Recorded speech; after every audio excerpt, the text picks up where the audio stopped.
This is good. This means that you and the nurses you know have more self-control than a lot of us. So even though behavioral addiction is not recognized by the DSM-5, it's still a thing. For example, being on your phone and scrolling through TikTok is not necessarily a destructive behavior. But when you're scrolling through that TikTok rabbit hole and it's 5 hours past your bedtime, you're not going to be so fresh for your next shift. Now, if you work in healthcare, you will agree that sleep is one of the most beautiful things that we can experience in our lives.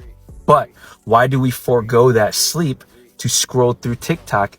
It's because of those dopamine hits, and it's not necessarily good for us, but we are motivated to continue that behavior. So if you know anybody in neurology, tag them because I would love their input on this. Now, in regards to the clinician's behavioral addiction to placing the IVs, we, that includes me and many of us, of course, not all of us, have our dopamine influx triggered by the success of the cannulation, not so much the overall well-being or big picture of the patient care. Which is why I assume we try 12 times, poking the patient 12 times. 1, 2, 3, 4, 5, 6, 7, 8, 9, 10, 11, 12. Seems like a lot, right? And it is. But we pursue it and continue to do it because we are motivated for that successful IV stick dopamine spike. Now, am I saying you're a bad person because you've tried so many times on one person?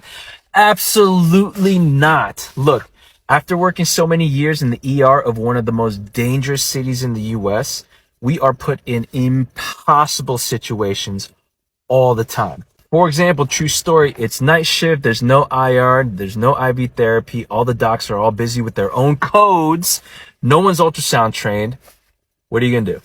But then again, could they have waited for that EJ? Or if they're actively dying, forget that third try, I'm gonna go straight for that IO drill and drill into their bones. Trippy, thanks for bringing this up so we can further the discussion. Unfortunately, with the 30-second to 3-minute TikTok video, can't really go too deep into it, but at least we can keep the ball rolling. So thank you for that, and you sound like one of those nurses that I would want to be stuck the first time. So if it's 2 a.m. and it's 4 hours past your bedtime, you might as well comment and let us know what you think on this topic.